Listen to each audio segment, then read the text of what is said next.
I want to say, firstly, welcome to our talk today. We've got some amazing recruiters from the Black Recruiters Network here. I'm Arsema, a software development specialist recruiter, and also the founder of the Black Recruiters Network. We do have a stand over there, so feel free to come find us for a chat. But to get started with, it'd be great to introduce you to our lovely panelists. So, Sharlene, do you want to go first? Sure. Hi, everyone. My name's Sharlene John. I'm head of recruitment, induction, and DE&I at Selfridges, which is a luxury retailer in London, Manchester, and Birmingham.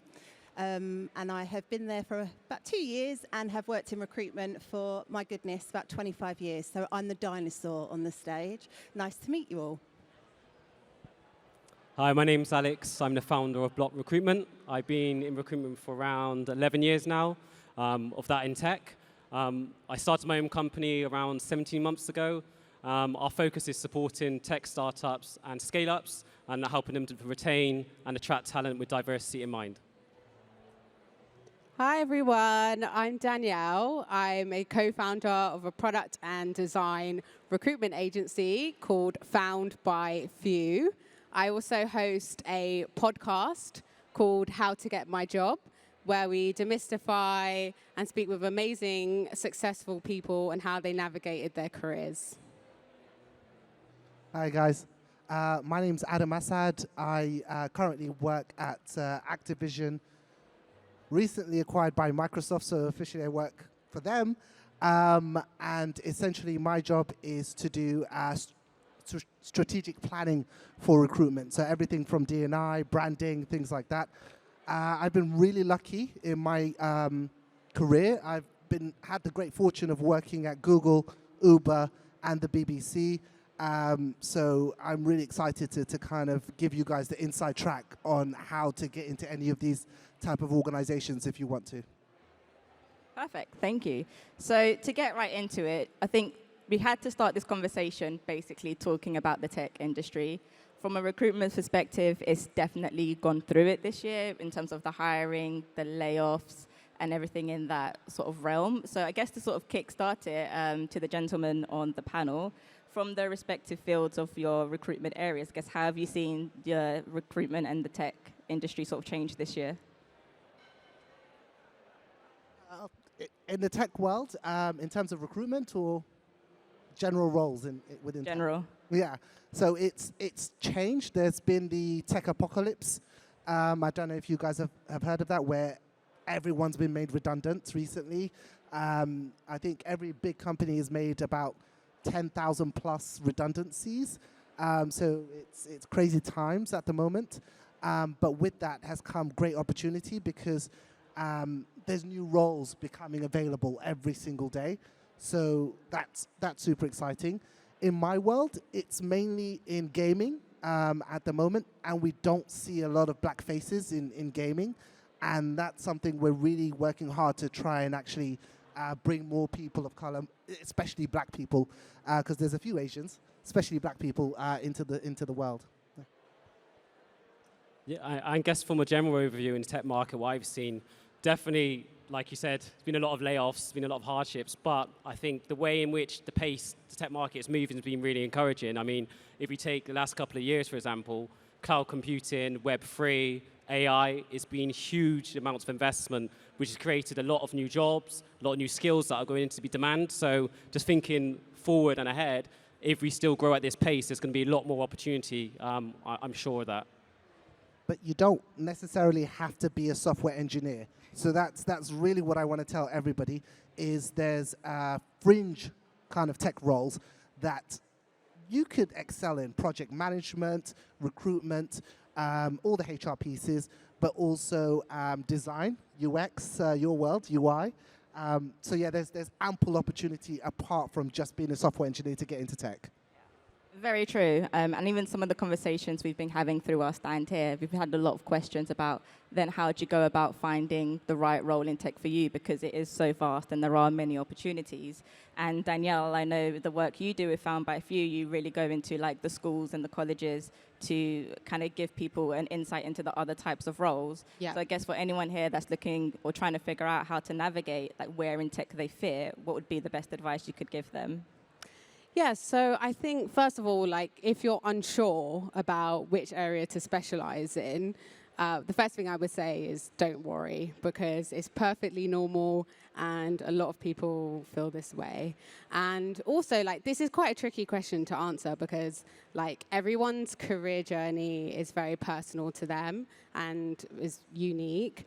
But I would say two things. The first thing is follow your passion. I know that sounds really cheesy, but if you are, passionate about creativity and visuals and design, well then product design would be a good area for you to look into. If you're like a people person and you got great leadership skills and you want a more functional role, well then product management could be something for you to explore. And if you're a bit like my dad, who's like a techie, loves coding and sitting at a computer all day, then IT, becoming a developer, could be something for you to kind of explore. And, I know a lot of people don't have a passion. So another option would be just getting your foot in the door. So I speak to really successful people all the time on our podcast, and you'd be surprised at just how many people got to where they are today by getting their foot in the door at a tech company and figuring it out once they got there. To bring it back to the question, I would say those two things: follow your passion, get your foot in the door, and also having a specialism isn't the be-all and end-all. Perfect. So what we're going to do, we're going to take you on the journey. So obviously, once you've sort of figured out or have an idea of where maybe in tech you see yourself going into, I guess the next stage would be positioning yourself for those roles. And this is where the diversity of this panel comes in, because we have both our agency, like myself and Alix, and Danielle, double-checking agency recruiters, as well as Sharlene and Adam as our in-house recruiters. So for Sharlene, obviously you've been in-house recruitment for Selfridges for some time now. So I guess for anyone that's sort of looking at direct applications, what could you advise into how they can best position themselves for like an in-house recruitment team that's going to be assessing their profiles? Yeah, I think there's a couple of things. And, look, Selfridges, we're a retailer, so I'm definitely not sitting up here as like the best tech company to work for, but we've got a tech part of our business that I think is really interesting for candidates to consider, that actually you don't need to go for your big Googles, your Microsofts, etc. To obtain a role within tech. There are organisations like Selfridges that have a huge tech department. So I guess part of that for you is looking and researching at the roles that you want to work in, and actually where can you go and do that, and look outside of the most obvious places, because to Danielle's point, that's where you can get your foot in the door. I think another point from an in-house perspective is in-house recruiters, their bloodline is LinkedIn. So if you are applying for roles, make sure that you've got a LinkedIn profile. Even if you don't have lots of experience, set that profile up and really talk to your strengths, your skills, your experience, your knowledge, because recruiters are looking at LinkedIn daily. My recruitment team are constantly on LinkedIn looking for people. And then I think thirdly, think about what it is that you want from a company. Look at the company's values and make sure your LinkedIn profile, your application is aligned to that. I think lots of times we see candidates apply for positions and they know nothing about our organisation. So really research the company that you're looking to apply to and make sure that your application, your CV is aligned to that organisation. So for us, we're a luxury retailer. If you're interested in buying handbags and shoes, amazing. But talk to that on your application and make sure that that's visible on your LinkedIn profile. So just a couple of things to make you stand out. And I guess to give you some context, we had last year 235,000 applications. So you need to stand out. You can't just be a CV in a pile. So think about that when you're applying for roles. You are among the hundreds of thousands. So you need your application to pop in front of a recruiter. 235,000, my goodness gracious. I struggle with just like 100 applications for the roles I'm working with. Okay, perfect. I mean, LinkedIn has been like a hot topic throughout today. I've heard it quite a few in different talks, and even on our stand, like we'll be doing LinkedIn profile reviews just to give some initial insights into what you can do. So I guess a question to sort of everyone be like, what's one thing someone should have on their LinkedIn profile to like for definite to stand out? A picture to start with. I think for me, well, I say for me, I know for my teams, what they're looking for is if you don't have experience, what are you doing to develop your experience? So if you are, I don't know, undergoing courses, if you are going on training sessions, make that visible. I think the one thing I asked my team when I came here was, what do you look for someone who's in an entry-level position? And they say that they're looking for people that are trying to further their experience, develop themselves. So for me and for my teams, I would say make sure that's visible on LinkedIn because they're the profiles my team in particular will be looking at. Yeah, definitely. I'd say to try and stand out, I mean, you are in a market where it's going to be heavily candidate driven at the moment. So I'd say getting your personality out there. And what I mean by that is being intentional with what you're looking for. So advice I always give anyone looking for a job is you're not trying to appeal to everyone. You're not trying to appeal to the masses. There's a job in mind which is going to suit you, whether that's culturally or by skill set. So don't be afraid to make that obvious when you are actually putting yourself out there and making it a lot more personalized to you, because I feel that's how you actually attract the right set number of people to come for you. So I'm a marketer first and foremost. So what I would say for LinkedIn is just market the hell out of it. So that's everything from your copy to what Sharlene mentioned before, your photo, to your banners, just every aspect of your LinkedIn profile. Put some love and care into it because that is the first touch point for any employer who's looking to hire, and it is your chance to shine and give people a good first impression. I'd second that. The only issue is I do not know how to market myself on LinkedIn. I'm absolutely the worst. The thing I think that sets you apart is how much you really want it, essentially. There are, like you were saying, there are multiple applications. I look at 200 applications a day, and that's on a good day. So to set yourself apart, I would say follow up, because the only people I remember are the people who bug me. Literally, the people who reach out to me and say, hey, I applied for this role. This is the position. Here's why I'm qualified. Please get back to me. And if you don't just reach out to me, you reach out to all of my other colleagues, at least one of us will get back to you with, hey, this is the situation. But I think in terms of LinkedIn, the most important thing, especially being a black person, is please put your picture up on there. So I'll tell you guys the back end of LinkedIn. What we do as recruiters is a huge push as an organization is we're trying to get more black people into the organization. So I will look for profiles and I'll look at what qualifications you have, what experience you have, but I'm skipping you if your picture's not in there.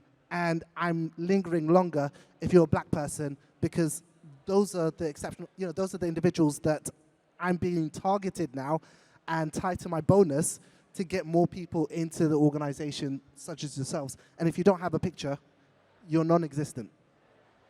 Thank you, everyone, for that.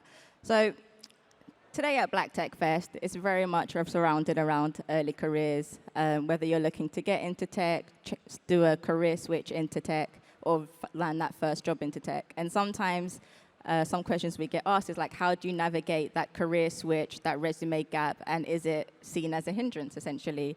So I guess for Danielle, what's the best way for someone to navigate maybe like a gap in their CV, or even if what they're looking to go into is completely different to the experience they've had before?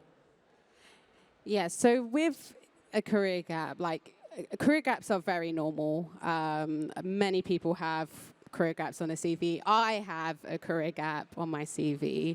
And the best thing you can do is own it. Own it and try and frame it in a positive way.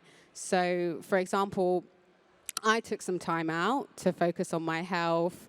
And when I recovered and got back to, applying to jobs, if someone said to me, hey, what did you do with that time? I would explain that, I took that time off to focus on my health, and now I'm in the best place ever, mentally and physically, and I can give 100% to my job. And that is going to benefit you as an employer.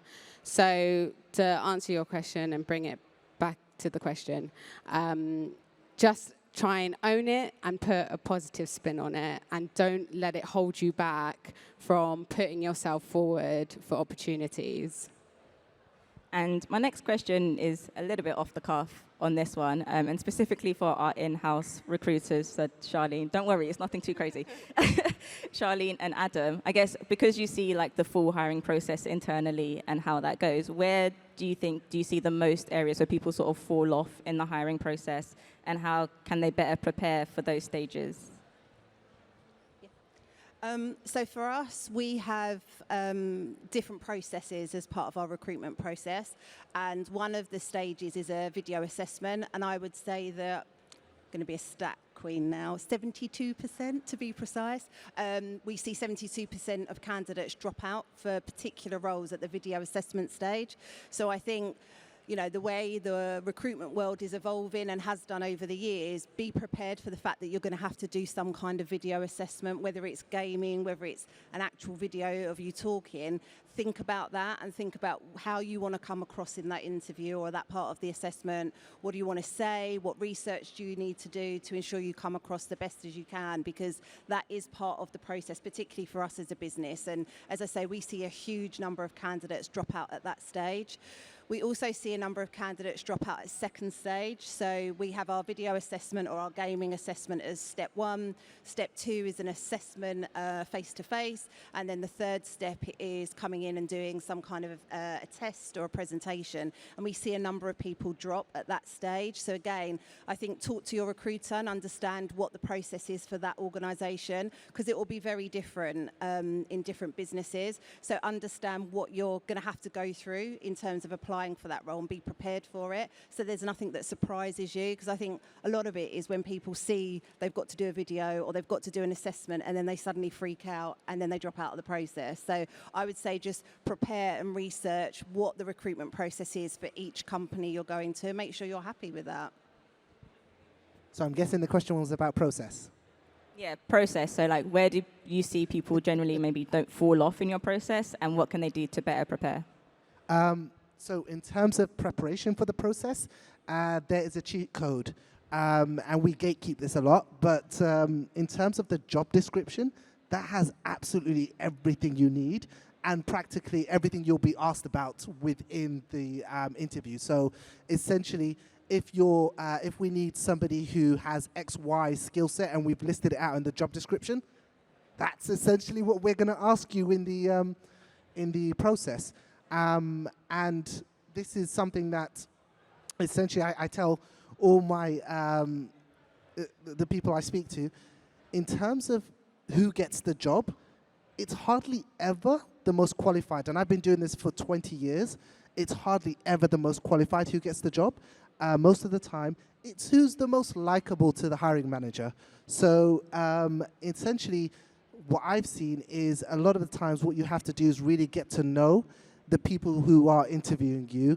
So spend some time doing that small talk, essentially at the start of the process, because that will go a long way towards the end when it comes to differentiating you from somebody else. Essentially, when we all get together and say, okay, who are we going to hire? The hiring manager might turn around and say, this person was, I think would be a better fit for the team. And that could weigh up whether you get the role or not.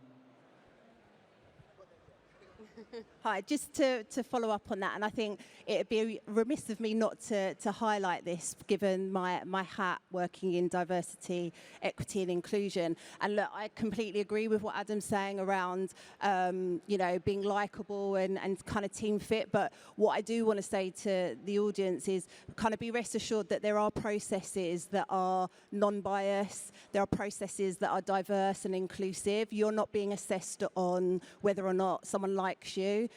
you are being assessed on whether or not you're the right person for the job. And I think it's important just to call that out, because that can be quite daunting for people, especially when you don't have experience coming in and thinking that you're going to be assessed on whether or not you're a fun person, or whether you look the part, or whether you fit an organisation. It's actually, and it should always only ever be about whether or not you're the right person for the role.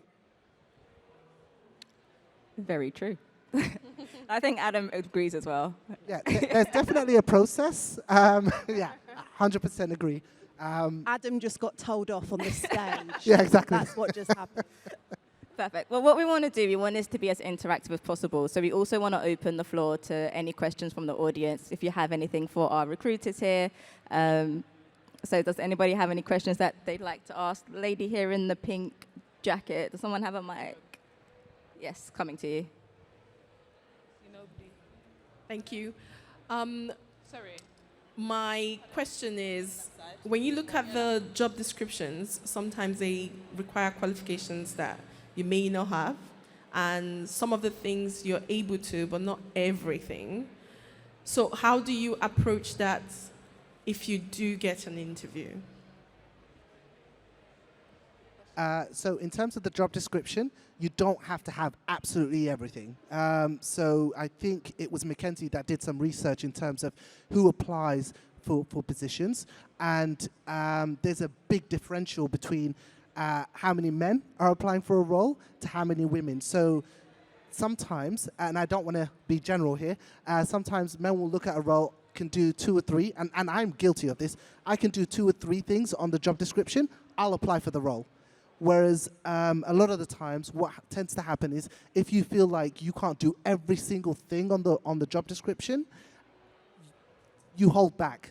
I would say that's the wrong way to think about it. Just put your application in and then chase as many of the recruiters you can find on LinkedIn to say, look at my profile. Yeah, at least then they'll be able to get back to you, and you won't get that essentially black hole situation where you don't get any feedback.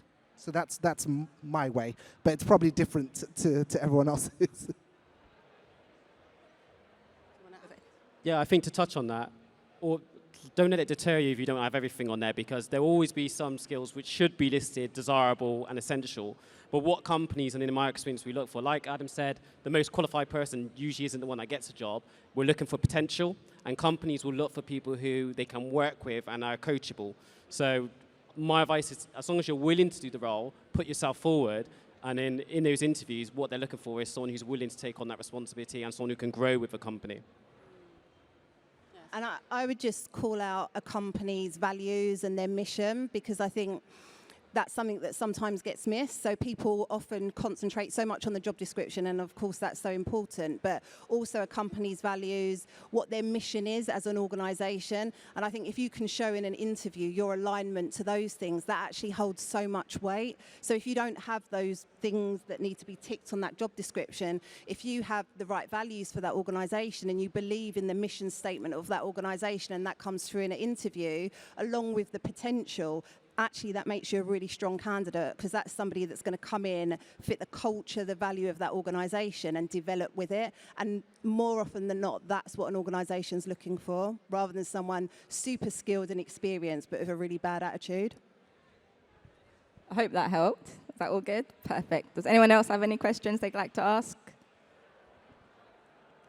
There's a mic coming around. Thank you. So let's say, for example, you're coming from a background outside of tech, like in terms of your education and your previous work experience, but maybe you might have done something in your own time, like maybe Udemy, and kind of learned some skills through that.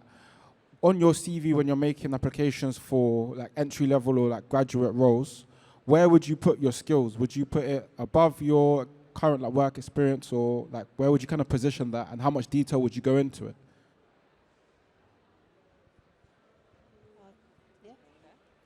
Okay, I'll take this one. Yeah, so I think if you're just starting your career, we have a lot of people on our podcast who talk about their career journey, and I think I'm going to go back to the point I made earlier, where on getting your foot in the door. So what you want to do is really amp up those soft skills and really put a focus on your trainability as well. And you know, a lot of the people that we've interviewed got their foot in the door by doing roles that they didn't necessarily want to do. So if you can get yourself in a position where you can get your foot in the door and with a company, you can then be able to explore those tech roles that you really want to do. I hope that answers your question. I think was there a hand up right there in the sort of this side of the middle?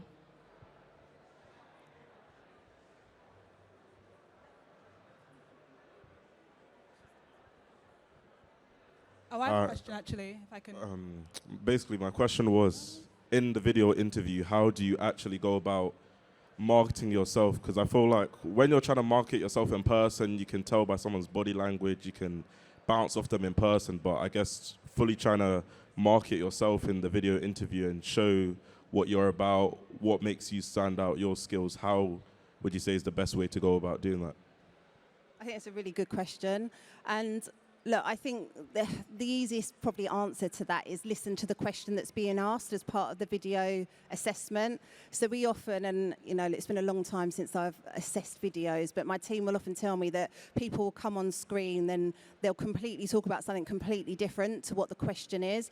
So most assessments give you a time frame where you will see the question, it's written or it's spoken back to you, and you can have maybe 5 minutes to have a think about your answer. I would just make sure that you're answering what's being asked of you and don't deviate from that. If you know the role that you're going for, I don't know, is an engineer, think about what are the key skills that an engineer needs that you can then get across in that video assessment. And also just remember as well, like video assessments, they're 90 seconds, 3 minutes long max. So in that short window, you've just got to try and get across everything that you can that sells you. So think about the question that's being asked and make sure you stick to that. Because if you veer off, you're just going to get screened out because the recruiters will look at it and just think, well, this person's not answered the question, they're not suitable, decline. So you just want to be straight to the point, nice and punchy. And also speak to the recruiter. If you're not sure, email the recruiter or reach out to the recruitment team and they should be able to support you. All right, thank you. Hi, I've just got a question. My name is Chioma. I'm a product designer. Thank you, first of all, for all the information you've shared so far. It's been really helpful for myself. And I'm hoping you'll be able to share some insight on the concept and just the activity of cover letters in today's market. So there's times when I'm applying for something, the application will include potentially a cover letter. Sometimes it won't. Sometimes it will allow you to choose whether you want to, provide one or not. And I just would love to get your insight into the worth or value of cover letters in today's market, how to best, navigate them. And also, if you have insights or kind of like experiences around whether or not a cover letter itself in relation to your CV can really be the thing to like push you over into the pile of the yes.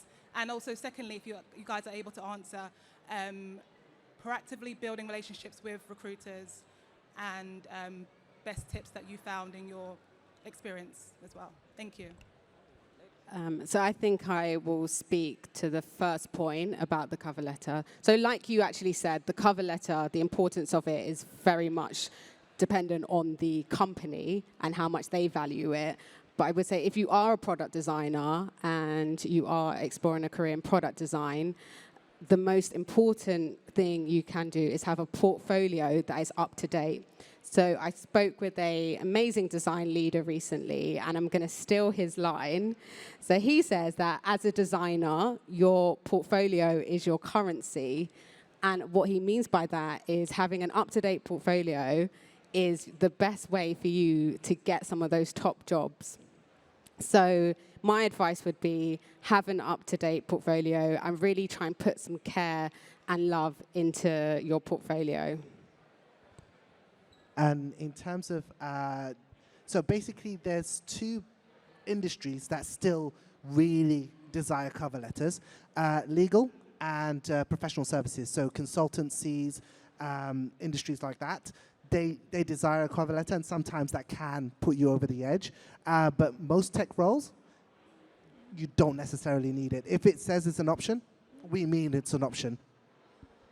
I'm going to jump in real quick on the second part of your question about having a relationship with recruiter. I mean, as an agency recruiter, like that is our core every day what we do. We're going out, we're looking to connect with talent and build relationships. So as a bread and butter, like that's the majority part of our day, as well as like working with clients. But I'm a big believer in having a relationship with recruiters, and specifically like a specialist recruiter in the area you're looking to go into.